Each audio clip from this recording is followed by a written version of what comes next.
Hello BookTube, this is the finale of Tag Trio Monday. This is the History Reading Challenge tag.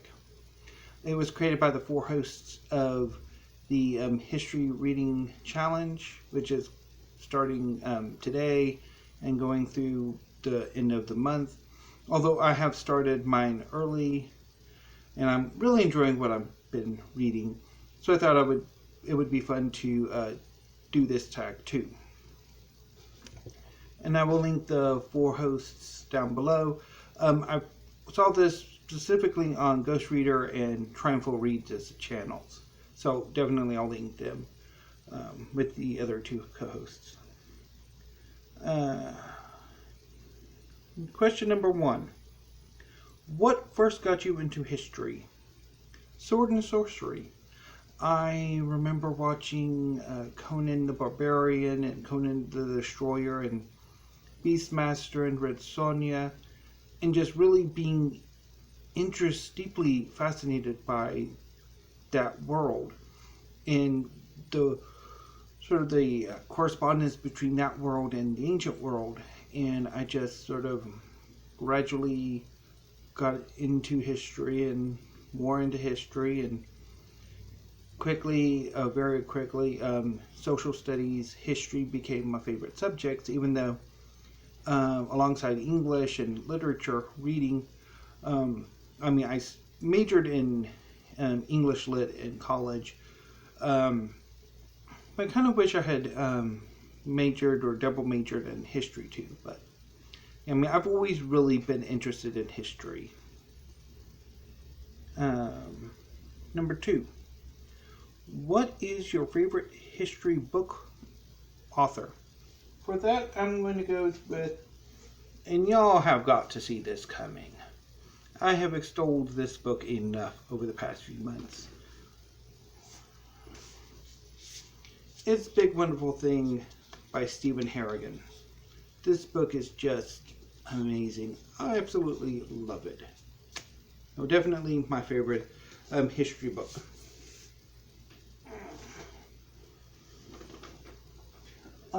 Runner-up, I think, would be The Story of Egypt by Joann Fletcher, who I'm really looking forward to rereading in the not-too-distant future, and also maybe picking up her biography of Cleopatra.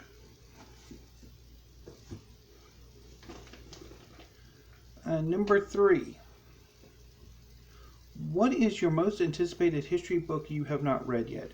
That I physically have with me in my possession. I'm most looking forward to Empire of the Black Sea by Duane and The Life and Death of Ancient Cities by Greg Wolfe. Also, I learned today from Justin of Triumphal Reads that there's going to be a book on Thebes coming out next month, that at the end of this video I am totally going to be jumping on and pre-ordering. So, and I think there's a few other history books I've noticed coming out in early September that I'm wanting.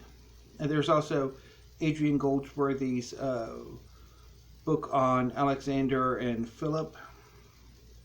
There's a magic book coming out in November. And there's another history book coming out in October that I'm wanting.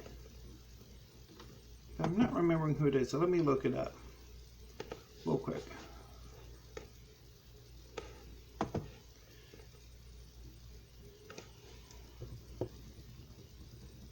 Yeah, so it's Magic, A History from Alchemy to Witchcraft by Chris Gosden, which is coming out November 10th. Oh, it's Dreams of El Dorado by H.W. Brands is the other one coming out in October in paperback. And then I'm also going to get next week Maoism, A Global History by Julia Lovell. Okay. Anyway, so yeah, I'm looking forward to them. So in the War of Books and pastels. Books are winning. Number 4. What is your favorite time period and why? What book do you want to read, have read about it?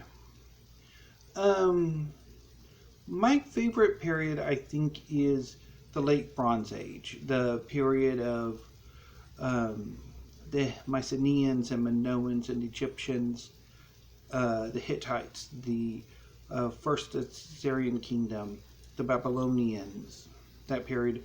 My favorite history is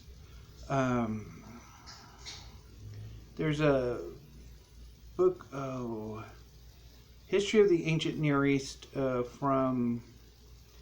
Mark van de Meerup, I really like. Trevor Bryce's Kingdom of the Hittites. The Story of Egypt by Joann Fletcher. Trevor Bryce's Ancient Syria, I really like.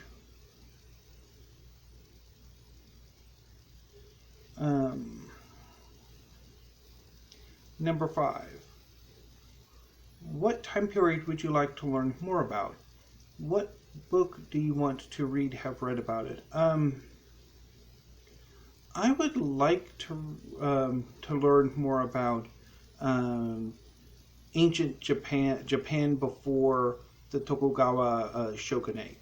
And I also would like to learn more about the Tokugawa shogunate too, but definitely the pre-Tokugawa Japan is one. Also, medieval Africa, West Africa, Ethiopia, Sudan. Really like some histories on them. Pre-Islamic Arabia is another area I'd like to learn more about.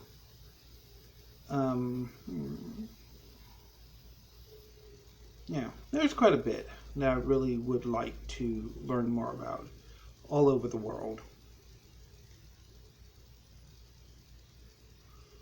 And as for what books I would like to read on those subjects, I need really to look for them. I'm baby steps trying to find good books, particularly like on Japan. I'm having a dickens of a time trying to find histories of Tokugawa and pre-Tokugawa Japan. Number 6. What is your favorite person in history? Should that be who is your favorite person in history? What books do you want to have read about it, or about them?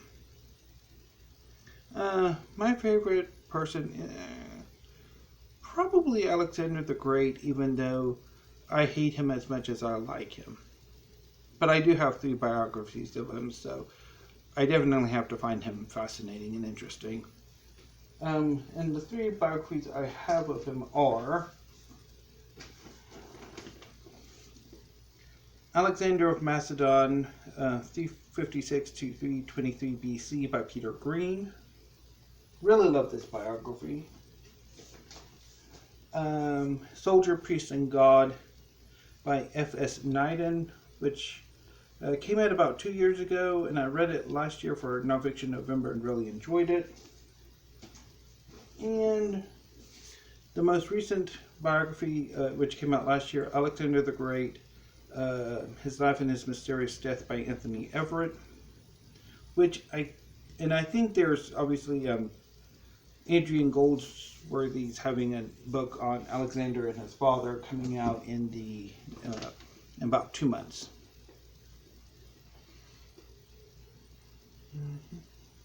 Number 7. What history topic would you like to see more fiction, nonfiction books about? I will echo Triumphal Reads' argument call for more history of the ancient world, particularly narrative histories. I mean, there's probably a good amount in scholarly monographs and that probably a good, particularly I think maybe with the Hittites, there's some German language histories, but I mean I would really like a more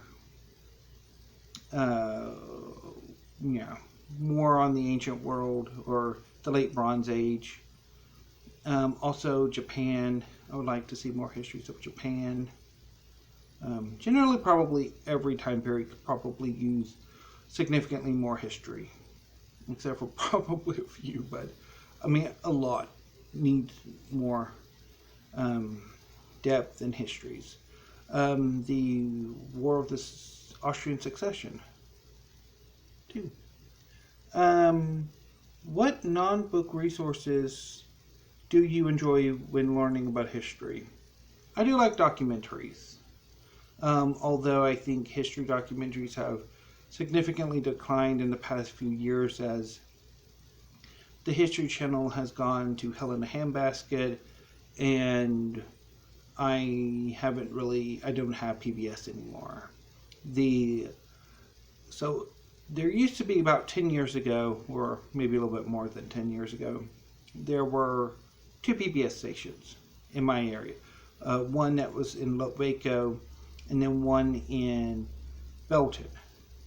The one in Waco went under largely because they were affiliated with Baylor University, although Baylor did not support them to the capability that Baylor really could have supported them. And because they were kind of sort of affiliated with Baylor, the local community, like, do we really need to support them as much as they, because obviously they should have access to Baylor's funds, and well, Baylor didn't, so they ended up going under, and I don't know what's become of that particular call sign channel, whatever. And then the other PBS station out of Belton at KNCT took over for a few years, and then they ended up getting discontinued, canceled by the university that was pretty much affiliated. The PBS station was affiliated with the university in Belton, and they kind of dropped their communications, whatever department, or we told whatever department the station was a part of, out, so they pretty much ended it and sold the broadcasting thing license to the local CBS affiliate, which is mind-boggling. So now PBS, I think, comes from KLRU in Austin, or it might be the one out of College Station, or KERA out of Dallas. One of the three. Of course, I don't really have access to either one because I use Hulu for cable. So, and Hulu doesn't carry PBS, I don't think. So, it's kind of frustrating. So, I really don't have as much access to history documentaries as I would really like. Kind of frustrating all around. And number 9, favorite history quote, fun fact. One, I have two. One, I studied the War of the Austrian Succession for my first paper in college, for one of my first college papers. And I was surprised to find out that there was a movement or some consideration of marrying Friedrich II of Prussia. Maybe he would be Friedrich the Great, to Maria Theresa. And I'm like, that would have been an insane marriage. Another one is I read a book on Sudanese history many, many years ago. Not as far back as the War of the Austrian Succession, but around that time I was in college too, and there was like a Sudanese proverb about when the English come, it's a sign of the end of the world, for they will measure everything, even to every individual blade of grass. And I was so struck by that. I mean, I completely butchered the quote or proverb, but it was just amazing. Anyway, so so number 10. Shout out a booktuber you enjoy who also reads history. Peg of the History Shelf. I will shout her out. And also Steve Donahue, who, while he reads everything, he also does have a special love of history. And I do highly recommend checking out his year-end roundup of the best books of the year, particularly his history list is always fantastic, I think.